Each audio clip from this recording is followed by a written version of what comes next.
दोस्तों Infibeam Avenue की बात करें तो यहाँ पे कंपनी ने अपने इन्वेस्टर की मीटिंग बुलाई है अपने क्वार्टर फोर के रिजल्ट को उनके साथ में शेयर करने के लिए। दूसरी तरफ देखें तो यहाँ पे अप्रैल महीने के म्यूचुअल फंड की होल्डिंग भी आ चुके हैं। काफ़ी बड़े म्यूचुअल फंड ने जम के खरीदारी की है। तो किस किस म्यूचुअल फंड ने यहाँ पे निवेश किया और कौन से म्यूचुअल फंड यहाँ से अपनी होल्डिंग बेच के निकले, ये सारी जानकारी आपको इस वीडियो के माध्यम से मिलेंगे। इन्फीबीम एवेन्यू जो आर्टिफिशियल इंटेलिजेंस में कंपनी, इंडिया की एक बहुत मजबूत कंपनी है। गुजरात बेस्ड ये कंपनी यूपीआई ट्रांजैक्शन में भी बहुत तेज़ी से आगे बढ़ रही है और ये एक तरह से देखें स्टॉक जो ऐसा स्टॉक है जो आने वाले समय कुछ बड़ा कमाल कर सकता है। तो क्या इन्वेस्टमेंट करना चाहिए, जानने की कोशिश करेंगे इस वीडियो के माध्यम से। लेकिन फ्रेंड उससे पहले अगर आप पहली बार हमारे चैनल पे आए तो चैनल को सब्सक्राइब कर दीजिए, एक बेल आइकॉन दबा दीजिए ताकि जब भी नया वीडियो बने पहला नोटिफिकेशन आपको मिले। वीडियो पसंद आए तो लाइक से जरूर कीजिए।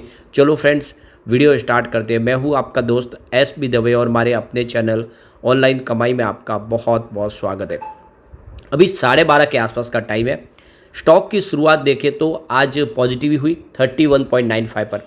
क्लोजिंग कल की 31.30 के आसपास थी और इंट्राडे में 31.95 का ही हाई है, जो लो है वो 30.50 का है।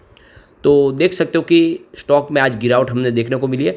उसके पीछे वजह 2-3 दिन ट्रेडिंग सेशन से जो लगातार देखो मिड कैप की पिटाई हो रही है, स्मॉल कैप भी गिर रहे, काफ़ी ज़्यादा गिरावट हो रही है। उस गिरावट की झपट में ये भी आए लेकिन निचले लेवल से रिकवर हुआ, ये बहुत बड़ी बात है। कम से कम ₹1 की रिकवरी देखने को मिल रही है क्योंकि इस समय स्टॉक 31.50 के आसपास ट्रेड करा है 0.64% की तेज़ी के साथ। तो स्टॉक ने निचले लेवल से काफ़ी अच्छी खरीदारी देखने को मिल रही है। अब वॉल्यूम देखें तो वो लगभग इसमें एक जैसा है। पिछले एक महीने में इसका 2 करोड़ का वॉल्यूम था, 78 लाख की डिलीवरी उठाई गई थी। 1 वीक पहले 2 करोड़ का वॉल्यूम हुआ था, 64 लाख की डिलीवरी उठाई गई थी। कल 2 करोड़ का वॉल्यूम हुआ था, 66 लाख की डिलीवरी उठाई गई थी और आज 12 बजे के आसपास ही 1 करोड़ का वॉल्यूम हो चुका है, लेकिन आज भी 2 करोड़ का वॉल्यूम हो जाएगा। यानी स्टेबिलिटी आ चुकी है स्टॉक में बहुत ज़्यादा। लगातार डेली ही 2 करोड़ के आसपास का वॉल्यूम हो रहा है। अब 30.50 इंट्राडे का लो, लेकिन हाई 31.95 का है। 52 वीक का लो रेंज इसका 13.70 का है और हाई 42.50 का है। यानी स्टॉक ने अपने 52 वीक के हिसाब से देखें तो जो लोगों का रिटर्न है वो डबल से ज़्यादा किया है, काफ़ी शानदार रिटर्न दिया है। ऑल टाइम लो रेंज इसकी 6.60 की और हाई 60 रुपीज़ की है। तो फिलहाल अपने ऊपरी प्राइस से आधी कीमत में स्टॉक मिल रहा है, यानी कह सकते हैं कि अंडर वैल्यू स्टॉक है। अब यहाँ पर जो बड़ी अपडेट निकल के आ रही है, इन्फीबीम एवेन्यू ने जो एक्सचेंज को जानकारी दी है कि उन्होंने इन्वेस्टर मीटिंग बुलाई है। तो 16 मई को होगी ये इन्वेस्टर मीटिंग शाम को 4 बजे और इस मीटिंग का जो मकसद रखा गया है कि जो रिजल्ट डिक्लेयर करेगी कंपनी, उस रिजल्ट को जो भी उसके अंदर रिजल्ट के अंदर पॉजिटिव और नेगेटिव बातें उसको शेयर किया जाएगा इन्वेस्टर के साथ में। तो सारे के सारी डिटेल जानकारी यहाँ पे दी जाएगी, किस तरह से रिजल्ट रहा है, कंपनी ने क्या अचीव किया और आगे के क्या फ्यूचर प्लान है, वो सारा का सारा इन्वेस्टर के साथ में ये शेयर आप देखिए इस मीटिंग के दौरान सारा शेयर किया जाएगा। तो आप देखो कि रिजल्ट आने की संभावना सुबह जल्दी ही दिखाई दे रही है क्योंकि 4 बजे ये इन्वेस्टर की मीटिंग रखी गई, तो इससे पहले ही ऑलरेडी हमें एक्सचेंज पे रिटर्न जो रिजल्ट है वो मिल जाएगा। अब जैसे कि 16 मई को कंपनी अपना रिजल्ट डिक्लेयर कर रही है, इसका मतलब ये है कि इनसाइडर ट्रेडिंग के लिए जो ट्रेडिंग विंडो क्लोज है 1 अप्रैल से, वो 18 मई को खुल जाएगी और फिर नॉर्मल ट्रेडिंग हो जाएगी। तो यहाँ पे देख सकते हो कि 16 मई को गुरुवार है और 18 मई को शनिवार आ रहा, तो इसका मतलब ये है कि जो ट्रेडिंग शुरू होगी वो सोमवार से ही हो पाएगी, उसके पहले नहीं हो पाएगी। अब यहाँ पे इस मीटिंग के दौरान जो हिस्सा लेंगे उसमें आप देखें तो इस मीटिंग को होस्ट करेंगे, यहाँ पे देख सकते हो कंपनी के जो चेयरमैन और मैनेजिंग डायरेक्टर है विशाल मेहता, और इसके अलावा विश्वास पटेल जो जॉइंट मैनेजर डायरेक्टर है, और सुनील भगत जो चीफ फाइनेंशियल ऑफिसर है, और दूसरे जो सीनियर मैनेजमेंट टीम है वो इस मीटिंग के दौरान शामिल होंगे और अपनी तरफ से जो अपनी जानकारी वो सारी शेयर करेंगे। अब रिजल्ट की संभावना देखें तो पिछले रिजल्ट काफ़ी शानदार ही रहे। यहाँ पे सबसे पहले टोटल इनकम की बात करें तो सितंबर 2023 में 792 करोड़ के आसपास टोटल इनकम थी, जो दिसंबर 2023 में बढ़ के 918 करोड़ के आसपास पहुंची है। टीआई ग्रोथ देखें तो देख सकते हो कि सितंबर यानी क्वार्टर 2 में 6.36% थी, जो दिसंबर क्वार्टर में यानी क्वार्टर 3 में बढ़ के 15.36% तक पहुँच गई। तो टीआई ग्रोथ बढ़ी है। टोटल एक्सपेंसेस की बात करें तो क्वार्टर 2 में 736.83 करोड़ के आसपास था, जो दिसंबर क्वार्टर में बढ़ के 861.76 करोड़ के आसपास पहुंचा है। तो खर्च भी बढ़ा है, कंपनी का बिजनेस बढ़ा तो साथ में खर्च बढ़ेगा ही। टी ग्रोथ की बात करें तो 3.78% पॉजिटिव था सितंबर में, जो दिसंबर में बढ़ के 16.96% तक पहुंच गया। तो टी ग्रोथ भी बढ़ा है। एबिटाडा देखें तो 55.77 करोड़ के आसपास था सितंबर में, जो दिसंबर में 56.57 करोड़ हुआ। तो एबिटाडा भी बढ़ा है। एबिटाडा ग्रोथ देखें तो 58.53% के आसपास था सितंबर में, जो दिसंबर में 1.43% के आसपास रहे। अब पीएटी देखें यानी प्रॉफिट आफ्टर टैक्स तो 40.98 करोड़ के आसपास था सितंबर में, जो दिसंबर क्वार्टर में बढ़ के 41.44% हुआ। तो यहाँ पे देख सकते हो कि प्रॉफिट बढ़ा है, क्लियरली देख सकते हो कि दिसंबर में सितंबर के मुकाबले। अब पीएटी ग्रोथ देखें तो 57.25% था सितंबर में, जो देख सकते हो कि दिसंबर में 1.12% हुआ। एबिटाडा मार्जिन अगर देखें तो 7.04% था सितंबर में, जो दिसंबर में देख सकते हो कि 6.16% हुआ।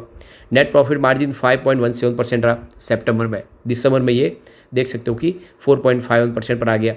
इसके अलावा इसका ईपीएस देखें तो 0.15 के आसपास था सितंबर में, जो दिसंबर में अनचेंज रहा 0.15 रुपीज़ के आसपास। इस बार आशा है कि रिजल्ट बेहतर होगा। पिछले दिनों काफ़ी अच्छे इन्होंने कॉन्ट्रैक्ट भी साइन किए, कुछ बिजनेस अधिग्रहण हुआ और आने वाले समय कंपनी अपने बिजनेस को लेकर रीस्ट्रक्चर करने की तैयारी शुरू कर चुकी है। कुछ मर्जर डीमर्जर की प्रक्रिया आगे बढ़ेगी। अब यहाँ पे अप्रैल महीने की म्यूचुअल फंड होल्डिंग भी आ चुके हैं। 21 नए म्यूचुअल फंड ने यहाँ पे खरीदारी की है, लेकिन सामने 20 म्यूचुअल फंड ने अपने शेयर बेचे भी है। तो देख सकते हो कि थोड़ा सा जो पलड़ा भारी है वो खरीदारों का है। अब जो बड़ी यहाँ पे खरीदारी हुई है उसमें देखें तो HSBC मिड कैप फंड ने यहाँ पे 9,740 करोड़ का इन्वेस्टमेंट किया है। SBI देख सकते कंजम्पशन अपॉर्चुनिटीज फंड ने 2,165 करोड़ का इन्वेस्टमेंट किया है। HSBC multi asset allocation fund ने 1,419 करोड़ का इन्वेस्टमेंट किया है। बंधन लार्ज कैप फंड ने 1,380 करोड़ का इन्वेस्टमेंट किया है। इसके अलावा UTI निफ्टी नेक्स्ट 50 ने 3,833 करोड़ का इन्वेस्टमेंट किया है। SBI निफ्टी नेक्स्ट 50 ने 2,308 करोड़ का इन्वेस्टमेंट किया है। UTI निफ्टी नेक्स्ट 50 ने 2,046 करोड़ का इन्वेस्टमेंट किया है। कुछ इन्वेस्टमेंट जो 1000 करोड़ से नीचे है उसको हम डिस्कस नहीं करेंगे। फिर LIC म्यूचुअल फंड ने यहाँ पे 1,049 करोड़ का इन्वेस्टमेंट किया है। निप्पॉन इंडिया विजन फंड ने 4,536 करोड़ का इन्वेस्टमेंट किया है। Nippon India ELSS tax saver fund ने 14,931 करोड़ का ज़बरदस्त निवेश किया है। इसके अलावा निप्पॉन इंडिया इनोवेशन फंड ने 1,354 करोड़ का इन्वेस्टमेंट किया है। कैनरा रेबेको फ्लैक्सी के अपने 12,325 करोड़ का ज़बरदस्त निवेश किया है। इसके अलावा निप्पॉन इंडिया बैलेंस एडवांटेज ने 7,928 करोड़ का इन्वेस्टमेंट किया है। कैनरा रेबेको इक्विटी हाइब्रिड ने 10,077 करोड़ का इन्वेस्टमेंट किया है। Canara Robeco blue chip equity fund ने 12,830 करोड़ का इन्वेस्टमेंट किया है। कैनरा रेबेको मल्टी ने 2,007 करोड़ का इन्वेस्टमेंट किया है। इसके अलावा SBI इक्विटी हाइब्रिड ने 67,196 करोड़ का बम्पर निवेश किया, यानी SBI की तरफ से जो इक्विटी फंड है उनके म्यूचुअल फंड ने बहुत भारी निवेश किया। यहाँ पे SBI ब्लू चिप फंड ने भी 45,410 करोड़ का निवेश किया, यानी SBI की तरफ से बहुत ज़बरदस्त इन्वेस्टमेंट हुआ है। इन्वेस्टको इंडिया एल्स टैक्स सेवन ने 2,529 करोड़ का इन्वेस्टमेंट किया है। इन्वेस्टको इंडिया कॉन्ट्रा ने 14,713 करोड़ का इन्वेस्टमेंट किया है और इन्वेस्टको इंडिया मल्टी कैप ने 3,345 करोड़ का इन्वेस्टमेंट किया है। तो इन्वेस्टको की तरफ से भी ज़बरदस्त निवेश हुआ है। इसके अलावा बंधन एल्स टैक्स सेवन ने 6,252 करोड़ का इन्वेस्टमेंट किया है और बड़ौदा BNB परिवास ने 1,930 करोड़ का इन्वेस्टमेंट किया है। इसके अलावा बंधन मल्टी कैप ने 2,093 करोड़ का इन्वेस्टमेंट किया है। टाटा एथिकल फंड ने 2,489 करोड़ का इन्वेस्टमेंट किया है और टाटा लार्ज कैप फंड ने 2,103 करोड़ का इन्वेस्टमेंट किया है।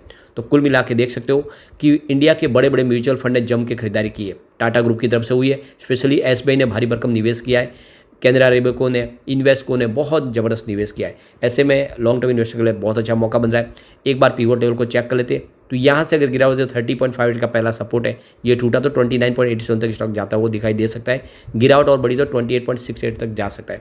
पॉजिटिव माहौल बना तो 32.48 का फर्स्ट रेजिस्टेंस है, इसको पार किया तो 33.67 तक स्टॉक जाता हुआ दिखाई देगा। तेजी और बड़ी तो 34.38 तक जा सकता है। तो बिल्कुल मौका अच्छा है लॉन्ग टर्म निवेश के लिए। ये स्टॉक आने वाले समय कुछ बड़ा कमाल कर सकता है। लेकिन फ्रेंड, कोई भी इन्वेस्टमेंट करने से पहले अपने फाइनेंशियल एडवाइजर्स बड़े ले ले या अपना खुद का रिसर्च करें, क्योंकि मैंने वीडियो आपके एजुकेशनल पर्पज़ के लिए ही बनाया। वीडियो पसंद आए तो लाइक से जरूर कीजिए और चैनल को सब्सक्राइब कर दीजिए। Thank you friend.